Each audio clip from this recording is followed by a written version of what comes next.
You know, people have often asked me, well, what did you do all week? Well, what I did this week, I had surgery. I went to hospital, went to an operating room, got under the knife, came out, and I'm going to tell you about that. What an experience that one was.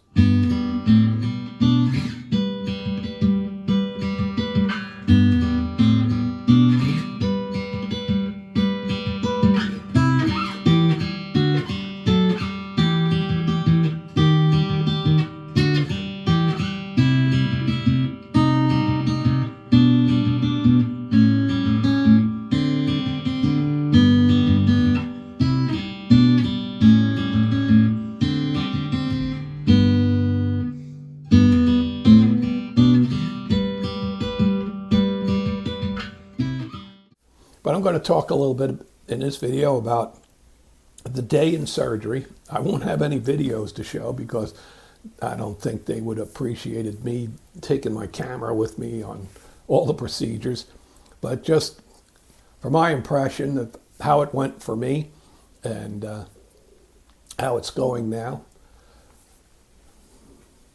Life, isn't it great? It's all a part of embracing that journey. Maybe this part you don't want to embrace too much, but it's life. So for the next week or two, this is what I'll be on to control the pain. Hopefully not too much of that. That's the narcotic. I'll stay away from that as much as I can. That's that oxycodone. And hopefully, maybe, I'll be off of this stuff within a week. So here's the backstory of what I went through in this past week. I had a birthday at the beginning of February, first week.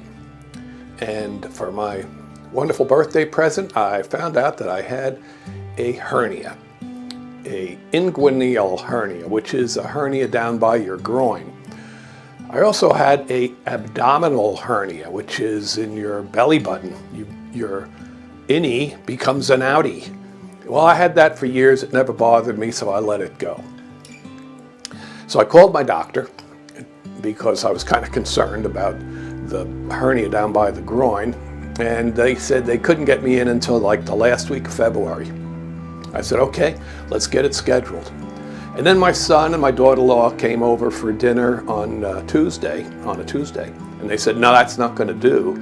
You need to get in right away. So on Wednesday, I called the doctor's office again, and I said, is there any way I can get in there a little quicker? And they said, yeah, we can set up an appointment, and you won't see the doctor. You'll see a practitioner. I said, that's fine, let's do it. So they got me in for Wednesday. So I went in, or Thursday. So I went in on Thursday. And she says, well, you've got 2 hernias. I said, yeah, I kind of know that. And I said, how far out is surgery at this point? Because I heard it could be months down the road. So the practitioner said, yeah, surgery could be months down the road. So I figured that might mean April or May. But she said she would send a reference for me over to the surgical doctors. And she said the surgical doctor's office would call me within 10 days. And if they didn't, that I was to call back to their office and they'll get something going. So that was that, and off I went. Well, a week passed. No call from the surgical doctor's office. So I called them.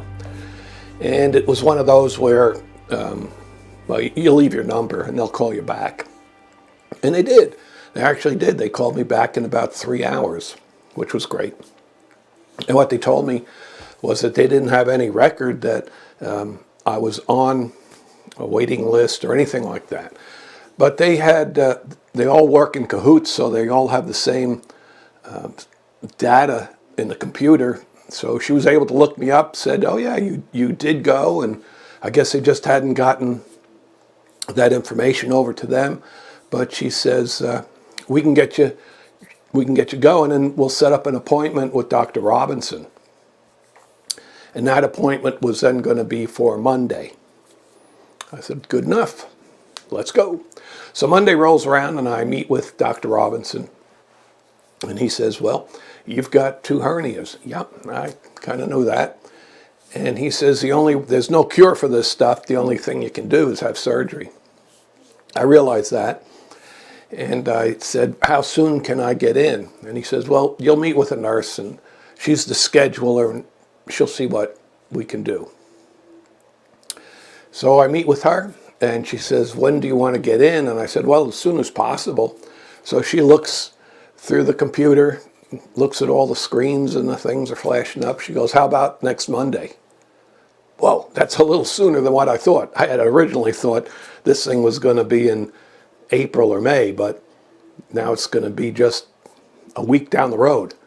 So I said, well, okay, let's get it going.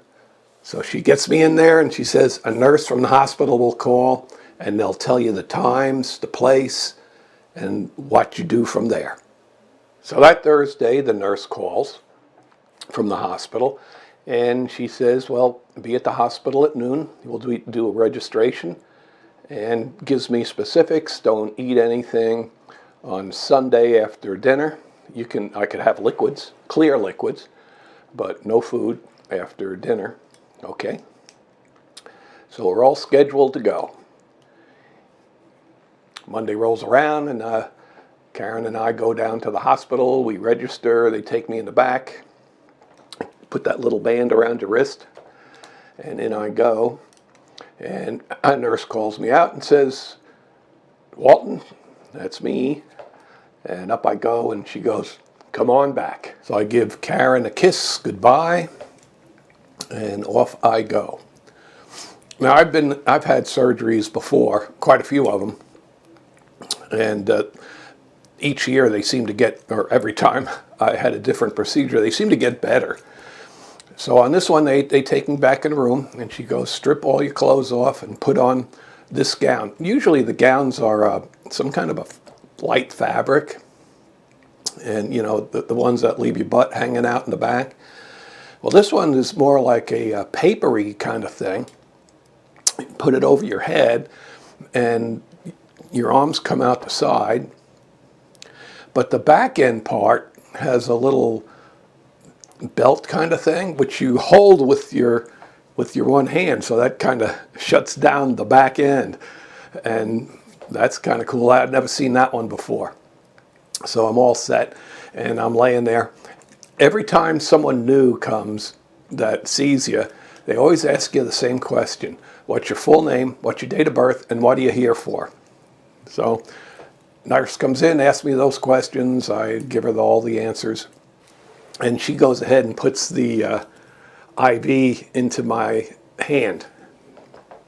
And so we're ready. She gets some saline going, and now I wait. The nurses, meanwhile, have a shift rotation. A new nurse comes in, introduces herself to me, asks me, what's your name, date of birth, what you're here for? So I tell her. And she says, well, it'd probably be a good idea to make sure your bladder's empty before we go in. Okay, so I'm trying to figure out how to hold that one thing closed. I think I did a pretty good job. And the bathroom's right across the hallway from where I'm staying. So in I go. And now this is the first time I get to see myself. There's a mirror there. So I see myself with this thing on and this hat, the famous surgery hat. And it looks so silly. I felt it looked like it needed to be adjusted to look better. And I thought, well, I'll adjust this hat so it looks more like I'm an artist, you know, a Pierre French Renoir kind of look. So I adjusted that. I come out, I'm back into the bed, and the next doctor in is the anesthesiologist. He introduces himself to me, the same process. Tell him my name, date of birth, all that stuff. And he explains how things are going to go and how the medicine will work. And okay, I've been through this before. I said, hey, Doc, how do you like the hat? And he looks at me and goes, what are you talking about? I go, the hat. What do you think about the hat? And he looks and he smiles and he says, yeah, I realize that's all the rage. I see everybody in the hallways wearing that. Okay. So now I wait. Nurse comes in, says, we're a little stalled. Surgery probably won't happen until 2:30, 2:40. Okay. Then here comes the surgeon, Dr. Robinson. He comes in. And same thing, date of birth, all that stuff. I do fine. He says, I'm going to initial the area that I'm going to be cutting, and we'll be seeing you soon. Great. So I'm all prepared. I'm ready to go. Next one is the surgical nurse. Same routine in the beginning, date of birth, all that kind of stuff. She goes, okay, we're taking off. So they bring the saline bag in toward me and bring up the rails, and off the cart goes. And you're going down that hallway. You've seen that a zillion times on TV. And it reminds me of an amusement ride, because you're going through doors and you're going in different rooms, another door, another different room, and you're seeing different things. And eventually you get into the operating room, and there's a noticeable difference in the temperature. It's cold. So she puts well, before she puts anything on me, she goes through the same thing again. What's your name, date of birth? And she says, I realize it's ridiculous, but it's something we got to do. And I'm okay with it. That's fine. But they put a nice warm blanket on my legs, and she says, we're going to strap your legs down. Okay. And then they have the they switch you from that gurney you came on to an operating room table, and it's narrower, so you're barely hanging on. And then they had me put my arms straight out. So I'm like this now, and they strap my arms down, and I'm beginning to feel like, are they setting me up for a crucifixion or something going on here? But she says they do that so that I don't interfere with Dr. Robinson when he's doing his surgery. They don't really want me to help him out with that. And I'm thinking, well, I don't want to help him out with that. Just knock me out. I don't want to even be around. And then the anesthesiologist comes in. He puts an oxygen mask on my face. He says, take deep breaths. So I take the first deep breath. That's good. Second deep breath, still okay. Third deep breath, things are getting a little wavy. Fourth deep breath, gone. Just gone. And then I remember opening my eyes, and there's the nurse next to me. I'm seeing double and triple. And she goes, oh, you're awake. I said, is it over? And she says, it sure is. I said, did it work out okay? And she goes, sure. And then I tell her, well, I'm seeing double and triple. She goes, oh, that'll wear off eventually. And then I don't remember anything more, and I end up waking up again in that little room where I started out on the other bed. How that all happened, I don't remember a thing. But while I'm there, the nurse comes in. Now, remember, I haven't eaten anything since the day before at 5 o'clock, and now it's 6 o'clock in the evening the next day. So it's been over 24 hours since I've had anything in my stomach. And she goes, we need to get you something to eat. So she brings in 3 saltine crackers.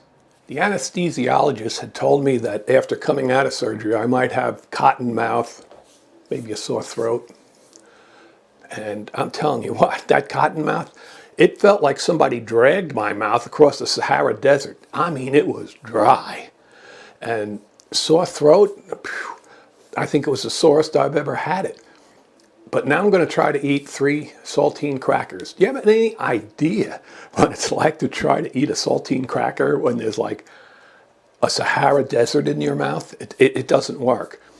Luckily, there was a cup of water with a straw and a cup of cider, apple cider with a straw. So I take a bite of that saltine cracker. It was just kind of, and a drink. And I was able to get through 1 cracker, and that was it. So the nurse comes in and says, we probably should get you up and maybe take you over to the bathroom. So I get up, and the room's not big. I mean, as soon as you get up, there's the wall. So I get up, and I'm just holding on to the wall. She goes, I can tell you're not quite ready to walk. No, I wasn't, because I would have fallen down. So back in the bed I go. She goes, you really need to eat something. I said, well, I can't I can't manage the saltine crackers. My throat is killing me. So she gave me a popsicle. It was great. It was one of those blue ice and orange ice popsicles, split it in half.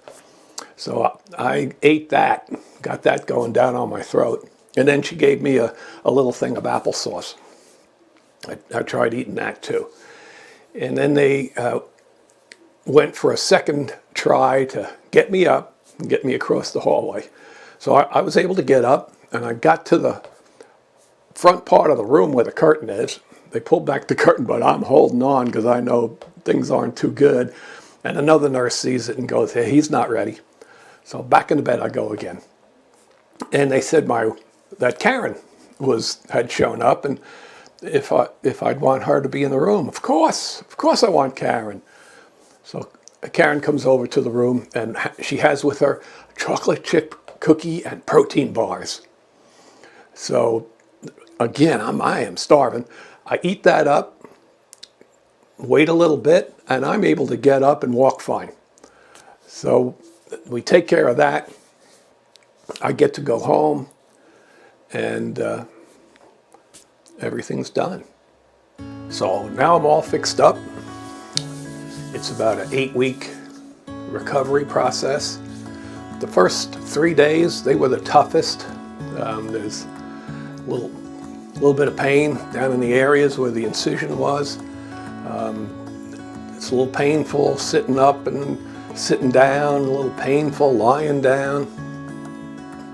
But it's okay, and I'm going to get better. But here's the thing. I just want to say that every single person I met in this process, every doctor, nurse, receptionist, secretary, whoever they were great. They were all friendly. They were all nice to me. We were able to joke, and we shared some laughter. I forgot to tell you about that part. If any of you guys are going to be getting hernia surgery, try not to laugh. That's a killer. It's fun to laugh, but it could kill you. And don't cough and sneeze. That's bad too.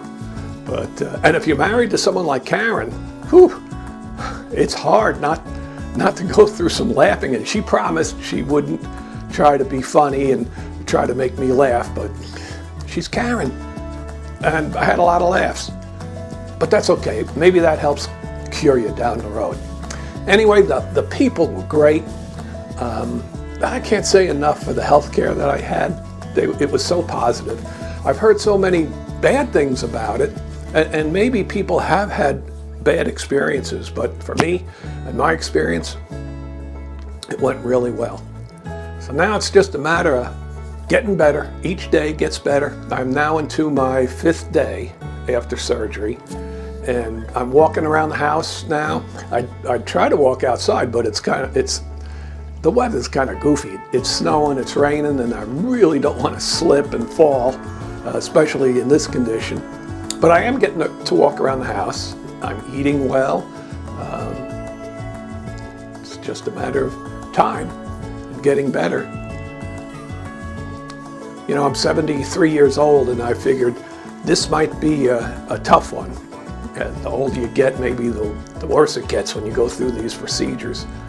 But it's not that bad. Not that bad at all. I don't recommend everybody go out and try to get surgery. That's not a good thing to do. But if you gotta have it done, you gotta have it done. What else can you do? So thank you for everyone that had sent me text messages to check on me. You guys are awesome. And thanks for all the messages I received, and the continual positiveness I get from people, and it's just wonderful. And all of that is helping me get better. So that's my story. That was my week, and we'll see you again next week. Embrace your journey, folks.